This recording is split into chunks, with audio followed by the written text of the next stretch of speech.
Hello बच्चों, नमस्कार। आइए हम लोग आगे बढ़ते हुए आज पढ़ेंगे प्रेजेंट परफेक्ट कंटीन्यूअस टेंस के इंट्रोगेटिव सेंटेंस पर। कल तक हम लोगों ने चर्चा की थी नेगेटिव पर, लेकिन उससे पहले आप लोगों को फार्मूले की चेंजिंग बताई थी। तो फार्मूला चेंज करके आप लोग इंट्रोगेटिव भी बना सकते हो, लेकिन पढ़ाना ज़रूरी है, इसलिए आइए देखते हैं। तो सबसे पहले बात करते हैं कौन सा टेंस हम पढ़ रहे हैं। तो जो हम सीरियल के अकॉर्डिंग टू चौथा टेंस पढ़ रहे हैं, जिसका नाम प्रेजेंट परफेक्ट कंटीन्यूअस टेंस होता है। ठीक है बच्चों, प्रेजेंट परफेक्ट कंटीन्यूअस टेंस के बारे में हम लोग अध्ययन कर रहे हैं आज। और आइए हम लोग इस पे चर्चा करेंगे। सबसे पहले इसके इंट्रोगेटिव सेंटेंस पर, और चूँकि नेगेटिव सेंटेंस जो होता है वो हम लोग कल ही पढ़ चुके थे, और आज हम पढ़ेंगे इंट्रोगेटिव सेंटेंस के बारे में। और इंट्रोगेटिव सेंटेंस उम्मीद करते हैं नेगेटिव सेंटेंस में आप लोगों ने कई सारे ट्रांसलेट भी किए होंगे। ठीक है, तो नेगेटिव सेंटेंस में कई सारे ट्रांसलेट भी किए होंगे आप लोग। तो आप जानते हैं कि इंट्रोगेटिव सेंटेंस की जो शुरुआत होती है वो चूँकि ये दो प्रकार के होते हैं। ठीक है, पहला जो होता है वो फर्स्ट टाइप अथवा ऐसा नो टाइप होता है। दूसरा जो होता है वो WS टाइप या सेकंड टाइप होता है। ठीक है, तो सबसे पहले हम बात करेंगे SR नो टाइप के बारे में। SR नो टाइप के बारे में।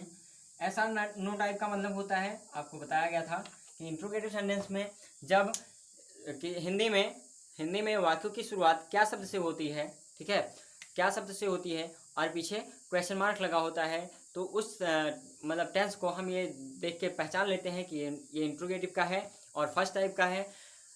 और बाकी टेंस की पहचान जो होती है वो उस पर निर्धारित करती है कि टेंस की पहचान के अकॉर्डिंग टू अब जैसे लास्ट में कौन सा वर्ड आया है, कौन सा नहीं आया है, कैसे आया है, कैसे नहीं आया है। तो ये उस टेंस पर डिपेंड करेगा कि किस टेंस का वाक्य है। जिस टेंस का वाक्य होगा उसकी पहचान के अकॉर्डिंग टू उसमें कई सारे क्वालिटीज़, कई सारी अपॉर्चुनिटी आई रहेगी। तो बात करते हैं इंट्रोगेटिव सेंटेंस के फर्स्ट टाइप की। फर्स्ट टाइप में आप लोग जानते हैं इसका जो फॉर्मूला होता है, डायरेक्ट हम फॉर्मूले पर चलते हैं। और अगर आप लिखना चाहें इसमें तो कुछ तो लिख सकते हैं कि इंट्रोगेटिव सेंटेंस के फर्स्ट टाइप का ट्रांसलेट निम्नवत तरीके से किया जाता है। डायरेक्ट हम लोग फार्मूले पे आते हैं। तो सबसे पहले आपको हैज़ या हैव का प्रयोग करना है। ठीक है, किसका प्रयोग करना है?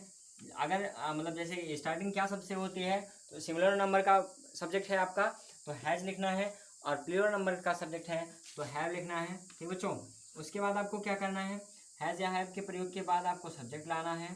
ठीक है बच्चों, उसके बाद बीन का प्रयोग करना है। उसके बाद मेन वर्ब की ING फॉर्म लानी है। ठीक बच्चों, उसके बाद आपको ऑब्जेक्ट लाना है। उसके बाद एक्स्ट्रा वर्ड अगर कोई है तो वो आएगा, प्लस सिंस अथवा फॉर आएगा। ठीक बच्चों, सिंस अथवा फॉर आएगा, प्लस टाइम आएगा। बात समझ में बच्चों?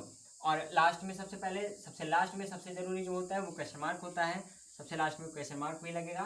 तो ये आपका इंट्रोगेटिव के फर्स्ट टाइप का फार्मूला है, जो कि आपके सामने लिखा जा चुका है। इंट्रोगेटिव फर्स्ट टाइप का कोई भी अगर आपको कोई भी जो है सेंटेंस दिया जाता है, तो इस फार्मूले के अकॉर्डिंग टू आप इसका ट्रांसलेट बहुत ही आसान तरीके से, बहुत ही आसान शब्दों में कर सकते हैं। तो जैसे हम मान लेते हैं कोई एग्जांपल आपको दिया जाए और उसकी आप लोग ट्रांसलेट करें। जैसे मान लेते हैं पहला आपको दिया गया, क्या दिया गया कि क्या तुम सुबह से उसकी प्रतीक्षा कर रहे हो? क्या तुम सुबह से उसकी प्रतीक्षा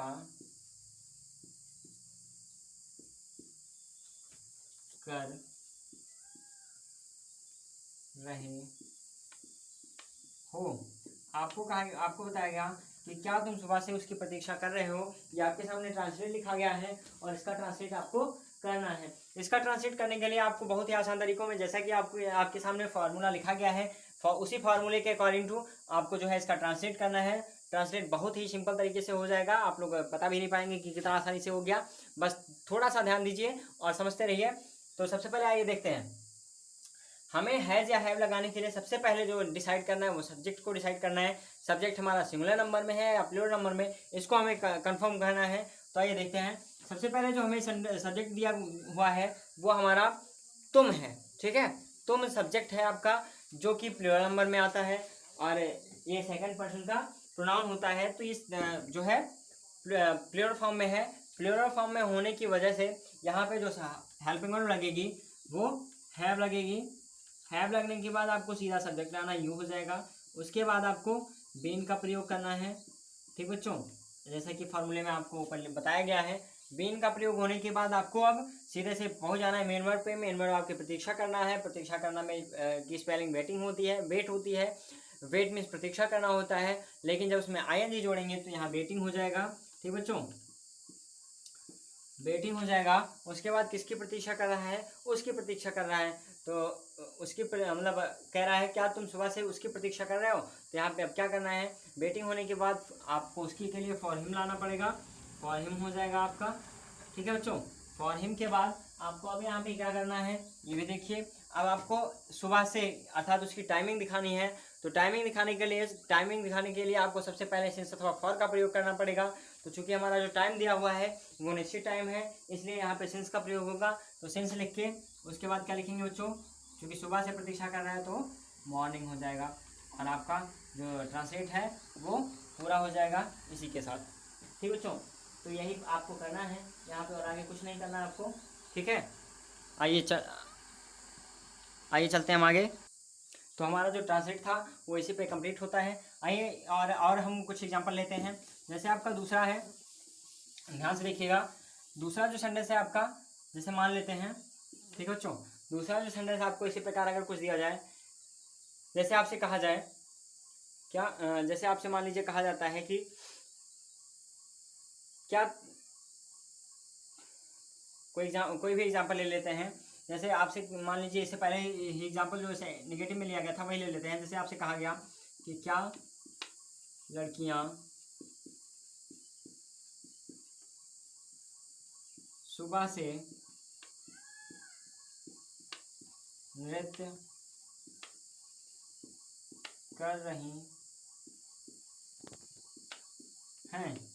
मान लेते हैं आपको ये सेंटेंस दिया गया कि क्या लड़कियां सुबह से नृत्य कर रही हैं। इसका ट्रांसलेट आपको करना है। तो इसके भी ट्रांसलेट में आपको कुछ नहीं करना है, बहुत ही सिंपल तरीके से है। आपको क्या करना है, सबसे पहले लड़कियां हैं, तो चूंकि कई सारी लड़कियों की बात हो रही है, इसलिए ये डिसाइड होता है कि जो हमारा सब्जेक्ट है वो प्लूरल नंबर में है। सब्जेक्ट प्लूरल होने की वजह से यहाँ पर हैव का प्रयोग किया जाएगा। हैव के प्रयोग के साथ आपको सब्जेक्ट लाना है, तो द गर्ल्स हो जाएगा। ठीक बच्चों, द गर्ल्स हो जाएगा। उसके बाद बीन का प्रयोग करना है। बीन के प्रयोग के बाद आपको मेन वर्ब पे चलना है। तो मेन वर्ब हमारा नृत्य करना है, जिसकी स्पेलिंग डांस होती है। उसमें आईएनजी जोड़ेंगे तो डांसिंग हो जाएगा। ठीक बच्चों, डांसिंग हो गया। उसके बाद अब आपको क्या करना है, ऑब्जेक्ट लाना है। ऑब्जेक्ट हमारा यहाँ पे जो है वो कुछ भी नहीं है। ठीक है, अब आपको सीधा सीधा टाइमिंग लानी है।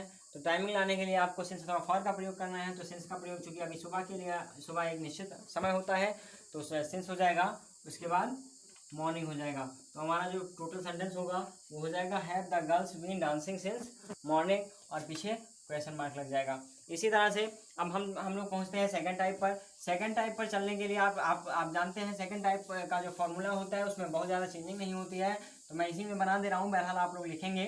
तो इसका जो फार्मूला मतलब सेकंड टाइप का फार्मूला होता है वो होता है क्वेश्चन वर्ड प्लस हैज या have plus subject plus been plus main word की ING form plus object plus extra word plus since अथवा for plus time plus question mark. ये आपके इंट्रोगेटिव सेकंड टाइप का फार्मूला होता है। इसी के बारे में हमें अध्ययन करना है। तो फॉर एग्जांपल हम लोग देखते हैं, पहला जो सेंटेंस आपको मान लीजिए दिया जाता है, ठीक है, सेंटेंस आपको दिया गया हो कि तुम पिछले 1 वर्ष से कहाँ रह रहे हो। आपसे मान लीजिए पूछा गया कि तुम पिछले 1 वर्ष से कहाँ रह रहे हो, क्वेश्चन मार्क। आपको सेंटेंस दिया गया है कि तुम पिछले 1 वर्ष से कहाँ रह रहे हो। तो इसका ट्रांसलेट आइए हम लोग देखते हैं। इसका ट्रांसलेट करने के लिए सबसे पहले अब आपको क्या खोजना है, क्वेश्चन वर्ड खोजना है। तो क्वेश्चन वर्ड आपका यहाँ कहाँ है, तो सबसे पहले इसको लिखेंगे, तो वेयर हो जाएगा। उसके बाद हैव का प्रयोग होगा, चूँकि जो सब्जेक्ट है हमारा वो प्लूरल नंबर में है। उसके बाद यू का होगा प्रयोग, जो कि हमारा सब्जेक्ट है। उसके बाद बीन हो जाएगा, उसके बाद बीन हो जाएगा। बीन के बाद अब आपको मेन वर्ब की आईएनजी फॉर्म लानी है। तो इसमें जो मेन वर्ब है वो रहना है, रहने की स्पेलिंग लिव होती है, और इसमें जब आईएनजी फॉर्म जोड़ेंगे अर्थात आईएनजी जोड़ेंगे तो लिविंग हो जाएगा। उसके बाद अब आपको क्या करना है, ऑब्जेक्ट लाना है। ठीक बच्चों, इसके बाद अब आपको ऑब्जेक्ट लाना है।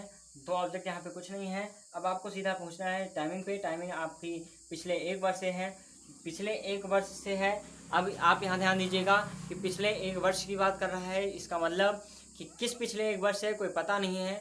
तो यहाँ पे जो टाइमिंग के लिए सबसे पहले सिंस फॉर का प्रयोग होता है, यहाँ पे फॉर का प्रयोग हो जाएगा और उसके बाद टाइमिंग आपकी लिख देंगे लास्ट 1 ईयर। ठीक बच्चों, ये आपका सेंटेंस का ट्रांसलेट कंप्लीट हो जाएगा। इसी प्रकार आप आज जो है आपका प्रेजेंट का चारों टेंस अर्थात present indefinite tense, present continuous tense, present perfect tense और प्रेजेंट परफेक्ट कंटिन्यूअस, ये चारों टेंस इसी पे पूरे होते हैं। और आगे हम लोग अगली वीडियो में अध्ययन करेंगे पास्ट इंडेफिनिट के बारे में। आज के लिए इतना ही। उस जाने से वीडियो समाप्त करने से पहले आप लोग बता दें कि कोई भी सेंटेंस आप कर रहे हो, आपको कोई भी दिक्कत हो रही हो तो बेहिचक आप लोग कमेंट कर सकते हैं, आपको बताया जाएगा। ठीक है, किसी प्रकार की असुविधा होने पर आप लोग हम बताइएगा तो आप लोगों को बता दिया जाएगा। और सेंटेंस लगाते रहिए, जितने सेंटेंस करेंगे आप, जितनी आपकी प्रैक्टिस होगी उतने ही अच्छे तरीके से आपको समझ में आएगा। जितना ही एग्जाम्पल करेंगे, ज़रूरी नहीं है कि आप जिस क्लास में पढ़ रहे हैं उसी का देखें, उससे भी आगे के क्लासों की बुकें उठा के आप लोग उसमें दिए गए सेंटेंस को ट्रांसलेट करने का प्रयास कीजिए। अगर नहीं हो पाता है तो ये कमेंट करके बताइए, आपको बताया जाएगा। ठीक है, बहुत आसान होता है, कुछ करना नहीं होता है, बिल्कुल इजी फॉर्म में आपको सिर्फ और सिर्फ ट्रांसलेट करना है। तो बहुत ही आसान तरीक़ों से आप लोग ट्रांसलेट कीजिए। कोई भी समस्या होने पर हमें याद कीजिए, कमेंट कीजिए, कोई दिक्कत नहीं होगी आपको, निश्चित तौर पे आपको बताया जाएगा। आज के लिए इतना ही, मिलते हैं अगली वीडियो अगले दिन अगली वीडियो के साथ। धन्यवाद।